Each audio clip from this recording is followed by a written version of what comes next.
Hey guys, it's Daz and PetZergling, and this is game 2 between NaDa and JangBi of the MSL quarterfinal.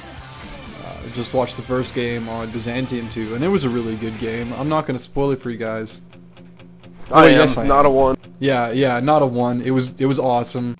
I mean, he played really well. I'm impressed. Like, I didn't have that much. I'll be honest. I did not have that much good expectations for this series. I kind of thought that JangBi was gonna crush him and take him. Like I thought JangBi was gonna 3-1 NaDa personally. I thought NaDa was gonna be wild enough to get one game, and just kind of like, you know, eke out a victory. Maybe just kind of, you know, do some gay shit one game and catch him.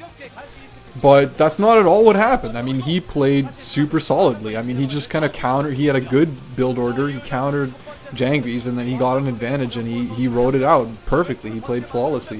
His movement and his timing in that game was really good. So I mean, looks like this is going to be more of a series than I thought it was going to be. JangBi's definitely not going to go down without a fight. His PvT is still fucking amazing, and I'm still taking him as the favorite to come back and win this series. Especially considering we've now got Carthage as our second map, which is probably, we don't even know if it's a Super Protoss map yet, but I mean, it looks like it. This is just a Terran graveyard. The proxy gating abilities on this map, I mean, it's just made for it. Anyway, we're gonna sync here. 1, 0. Yeah, I mean, this is just such a perfect map to like proxy gate on, to do all. It's a perfect map for all sorts of Protoss shenanigans. I'm hoping that it doesn't, you know, doesn't end up. Hopefully we'll have an exciting game here, but we never know, man. So it looks like he hasn't sent out a probe yet, so that's a good sign. Neither player has decided to cheese yet. There it goes. It's not over yet. Nice. Is it really? Yep. Oh, I love Protoss so much. Oh, there it is. What are you, ahead of me or something? No, you can see it like right before its screen switch. Oh, okay. I was watching it, like I was ready for it. I knew he was gonna do it. Like against such a superior player, that's NaDa. No, guys, listen up. Like, if you haven't watched all the other MSL games so far, this is the fourth PvT on this map. All 3 games, a Protoss is proxy. Oh no, sorry. 2 games of Protoss proxy gated, and the 3rd game the Terran proxied against Freeze 12 mech. So all 3 games a player has proxied, and this is the 4th game in a row on this map where someone's proxied. NaDa's not walling in either. This is kind of surprising that neither of these players are walling in, but that's a fighting vote. It's going to be good to protect his factory. Yeah, I mean, you can pretty much wall in on any map. Like, even if there's not like a decent wall in, you can still throw a bunch of buildings and at least help.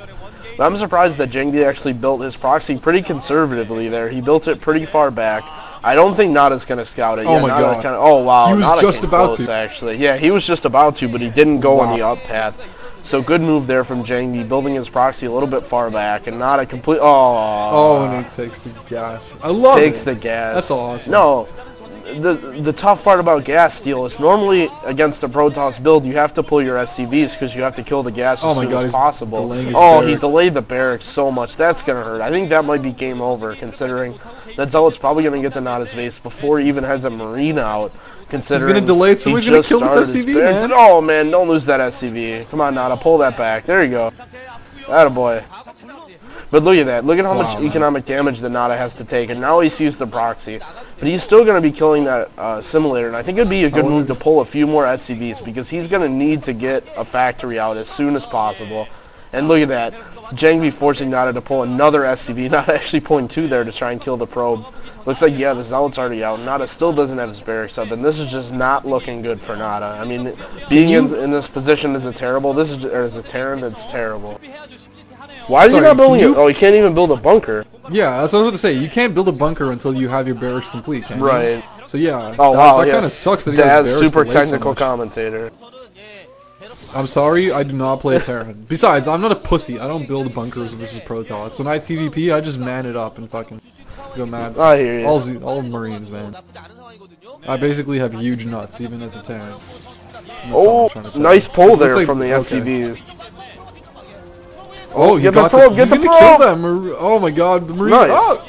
Okay, he got it. This is still gonna be really bad for NaDa. He's gonna take so much damage here. Like, he's gonna have to micro like a super champion to not die. It's a good thing that he put the Marines between the thing there. did the little trick where he can a Marine can pass through the supply depot in the barracks, but the Zealots can't. But he's still gonna take a lot of damage. By my count, 4 SCVs have gone down so far, and there's definitely more to come. Okay, 5th one. That 6th one is going to go down any second now. The bunker is going to finish eventually, but it's going to take a while. Oh man, he got the Marine there. He's caught the Marines away from the crack. So okay, the bunker is up now. So NaDa's going to be able to defend, but he's taken so much damage from this. Is JangBi going to expand? He's going to expand. I think he is. You know what? I think that's a good idea though, because I don't think there's any way that NaDa's going to be able to be aggressive enough against it. Like his SCV count is so behind. There's no way he's going to be able to 2-fac. And without 2-facking, he's not going to be able to kill that base. I mean, he's going to be able to 2-fac eventually, yeah. Not in any reasonable amount of time to actually be able to kill that base. By the time he's able to get any kind of 2-fac aggression going, JangBi's already going to be, I mean, he's going to have that Nexus well up and running. Oh, nice. He trapped the Zealot. Oh my god, he just got both of the Zealots. That was really awesome. That was super well done by NaDa. Like, holy shit. That's the kind of excellent control you need in these situations. I mean, those are the things you gotta hope for. I mean, picking up 2 Zealots. It was almost too late. If he could have done that with the first 2 Zealots, it would have been awesome. But now that JangBi has his expansion already up and running. But this is why this proxy build is so dangerous, because not only can he do this sort of early Zealot pressure on this map, but it's only off of 1 gateway, and he still really isn't that far behind economically. I mean, sure, his gateway's out of position, but JangBi's probe count is easily higher than NaDa's at this point, which is something you don't normally see. Oh, for sure. After a proxy, and NaDa actually forced to kill that bunker to build his machine shop there, but good move considering JangBi went into Nexus. I'm surprised actually NaDa didn't keep his SCV alive in JangBi's base. I don't know why he doesn't know what JangBi's doing right now. I'm guessing maybe he pulled it back, or I don't know, I didn't see it. And there's the second factory going on for NaDa, so just like you said, he's going to try and go for a 2-factory build, but he's not going to be able to pump units, and his 2 factories were very late. But at the same time, JangBi expanded, so this is really the best thing he can hope for. And I guess NaDa's really going to have 1 shot and 1 push out, but I can't imagine after NaDa, if he fails at 2-factory, he's going to be able to recover. Look at that, he's not even building SCVs at this point. Yeah, if the 2-fac fails, he's out of the game, for sure. There's no way. It all comes down to that, but I don't think there's much hope left for him. 2-facking is the right move. It's basically his only chance right now. It's not a good chance, but it's really the only thing he can do. But you can always hope for some for some good micro, for to plan a mine that he just catches. You never know. I mean, there's always the possibility. But if JangBi just basically pumps units out of his 2 gateways, if he has range up, there's almost no way that he can lose this. He'd pretty much have to run all of his units into mines to lose from this point on. Especially if he adds I can a 3rd still gateway cheer, right man. now, which is the right way to do it.